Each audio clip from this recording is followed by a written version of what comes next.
Once upon a time, there was an old sow with 3 little pigs, and as she had not enough to keep them, she sent them out to seek their fortune.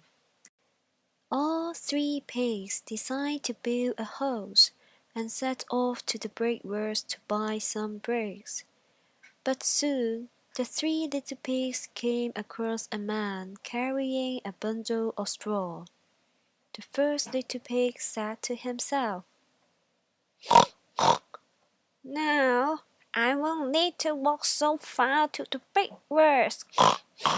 I would much rather do less work and then spend the rest of my afternoon relaxing." So the first little pig said to the man carrying straw, "Please, man, give me that straw to build me a house."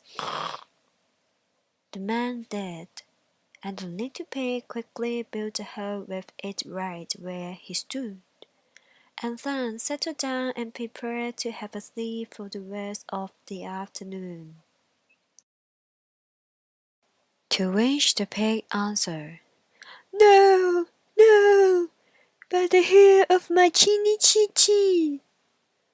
Then I will huff and I will puff, and I will blow your house in," said the wolf.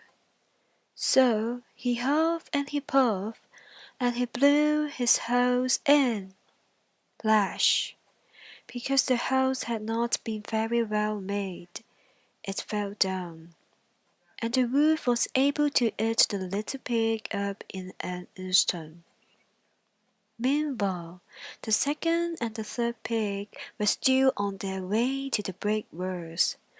When they passed a man with a bundle of sticks, the second little pig said to himself, "Now I won't need to walk so far to the brickworks. Sticks are stronger than straw. I think they will do the job, but anyway, I'm tired now. I'd much rather do less work and then spend the rest of my afternoon relaxing." So the first little pig said to the man carrying the sticks, "Please, man, give me those sticks to build me a house." Finally, the third little pig reached the brickworks, where he met a man with a load of bricks. He said, "Please, man, give me those bricks to build a house with." The man kindly gave him the bricks, and he built his home with them a little way over, carefully, and taking the time to do it well. So the wolf came, as he did to the other little pigs, and said, "Little pig, let me come in." "No, no, by the hair of my chinny chin." "Then I will huff and I will puff and I will blow your house in."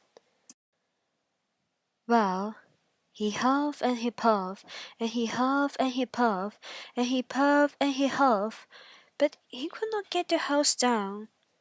When he found that he could not, with all his huffing and puffing, blow the house down, he said, "Little pig, I know where there is a nice field of turnips." "Where?" said the little pig. "Oh, in Mr. Smith's home field, and if you will be ready tomorrow morning, I will call for you, and we will go together and get some for dinner." "Very well," said the little pig. "I will be ready. What time do you mean to go?" At 6 o'clock." Well, the little pig got up at 5 and got the turnips and was home again before 6. When the wolf came, he said, "Little pig, are you ready?" "Ready," said the little pig. "I have been and come back again and got a nice pot full for dinner." The wolf felt very angry at this, but thought that he would be up to the little pig somehow or other. So he said, "Little pig, I know where there is a nice apple tree." "Where?" said the pig. "Down at the Merry Garden," replied the wolf.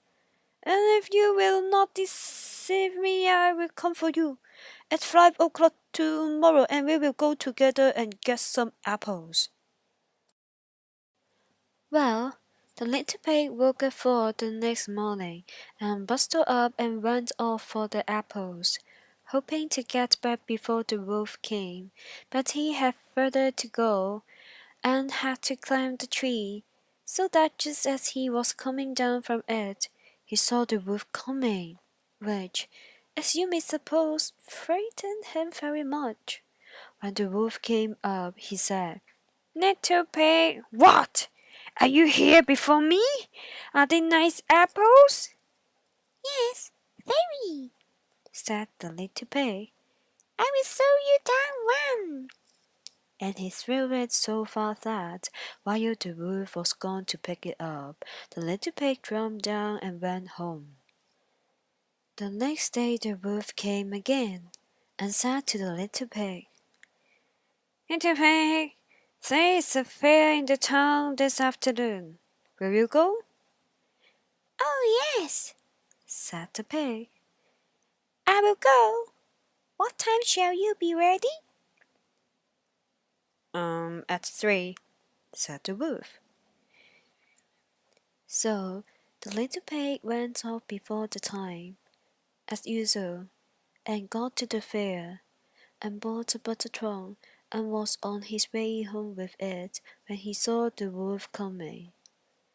Then he could not tell what to do, so he got into the trunk to hide, and in doing so turned it round and began to roll, and rolled down the hill with the pig inside it, which frightened the wolf so much that he went home without going to the fair. He went to the little pig's house, and told him how frightened he had been by a great round thing which came down the hill past him. Then the little pig said, "Ha! I frightened you, did I?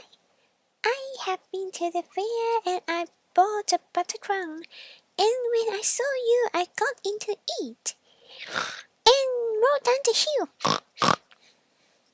Then the wolf was very angry indeed, and declared he would eat up the little pig, and that he would get down the chimney after them.